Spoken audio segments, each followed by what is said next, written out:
যেমন আমার গরুদার পুত্র আর সেই রকম আমার ঘরের গিন্নি, ওরা দুটোই সমানে গেল, সেদিকে নিয়ে আর মেলে উঠবার না। সর্বপ্রথম ঝামেলা হবে আমার ঘরের গিন্নির সঙ্গে, তারপর পড়বে আমার গুণধর পুত্রের পালা। বাড়িতে সেদিকে কাউকেই দেখছি না, আজ এমন পালা রান্না করবো মার খেয়ে যেন শ্মশান মনে ওর বাবার বাড়িতে বলায়। ছেলে মেয়েকে মানুষের মধ্যে মানুষ করতে পারলাম না, বড় দুঃখ হয়ে গেল। মানুষ হয়ে জন্ম গ্রহণ করলাম, আমি মনে করেছিলাম 10 জনের মধ্যে আমি একজন করে তুলবো, কিন্তু তা আমার হলো না। ঘরের কিন্নির জন্য এই বাড়িতে আমি কোনো ক্ষেত্রে রান্না করে দেবো। তোমার ভয়টা কোথায় আছে? আমি পাড়াতে গিয়েছিলাম, আমি মুখ দেখাতে পারলাম না। ছেলের মা তুমি, ছেলে কোথায় যাচ্ছে, কি করছে না করছে, এই সন্ধান আমি বলে তুমি দিবি। ও মা, ছেলে বড় হয়েছে, ছেলের কথা তুমি বলবে, আর মেয়ে বড় হলে মেয়ের কথা মায়ে বলবে। আমার ছেলে এমন বোন, পাড়া থেকে মুখ দেখা যাচ্ছে না। যে বলছে আমার গায়ে রাম করে নিয়ে গেছে, যে বলছে আমার কাছে লেবু করে নিয়ে গেছে। ছেলেটা তোমার জন্য খারাপ হয়েছে, আমার জন্য নয়। না আমি বলছি তাদের কথা বলবে না, তোমার জন্যই খারাপ হয়েছে। আমার জন্য খারাপ হয়েছে। আজকাল দিয়ে তুমি মাথায় তুলেছ। আমি মাথায় তুলেছি, তুমি তোমাকে মাথায় তুলেছ। কত করে বলেছি ছেলেটাকে স্কুলে দাও, মূর্খ হয়ে আছে। তুমি আমার কথা শুনেছো?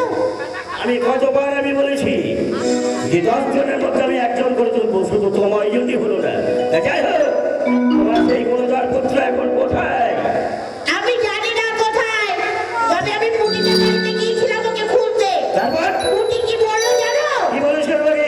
বলছে কি তোমার ছেলে আমাকে চোখ মেরে কোমরে পালিয়ে গেল, আমি দেখিনি। তাই দেখি দেখে এই হচ্ছে সুবর্ণ সুযোগ। তোমার গুণধর পুত্র বাড়িতে নেই, আর তুমি আর আমি একা আছি। সে অনেক দিনের কথা আমার মনে পড়ে গেল, জানো, অনেক দিনের কথা মনে পড়ে গেল। তোমাকে বিবাহ করে যখন আমার বাড়িতে আমি নিয়ে এলাম, আচ্ছা, ফুলসজ্জা রাত্রে তুমি আমাকে যে গানটা শুনিয়েছিলে, সেই গানটা গাও। আমি বসে বসে শুনি। ও বুড়ো উলাউলা তো বুড়ো ভাব। বুড়ো, তোমার অত বড় ছেলে রয়েছে ঘরে, তোমার এখনো লজ যায়নি বুড়ো। বাস, চুলের কথা বলছো। আচ্ছা আপনারা বিচার করে বলুন তো, আজকালকার চুলকে ছেলে বয়সে বাড়ছে, বয়সে বেঁকে যাচ্ছে না, রোদের তাপে বেঁকে যাচ্ছে। সেটা বড় কথা নয়। চুলের একটা দরকার ভাব ধরেছে, দাঁড়িয়ে একটা দরকার আমার বেঁকে গেছে, কিন্তু মনটা তো আমার বাকি। আচ্ছা, তোমার মন এখনো তুমি বাকি। গাইবে, আমি শুনবো। ছেলে আছে 20 বছর, ওর এখনো মন পাঠানি। আমার মন ময়না আজ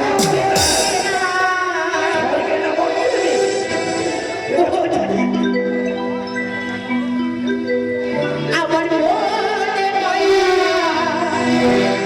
আজও বোঝে না, বোঝাই কারণে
হ্যালো,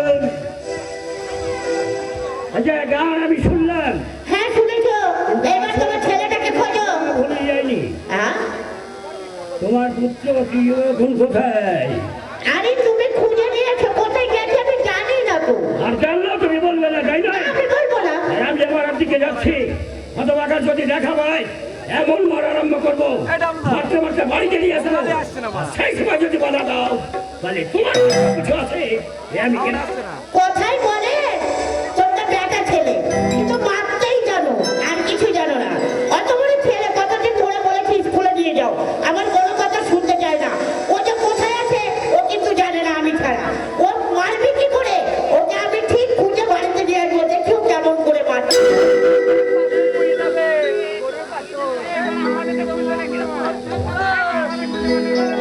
বলে এইটা এইটা এইটা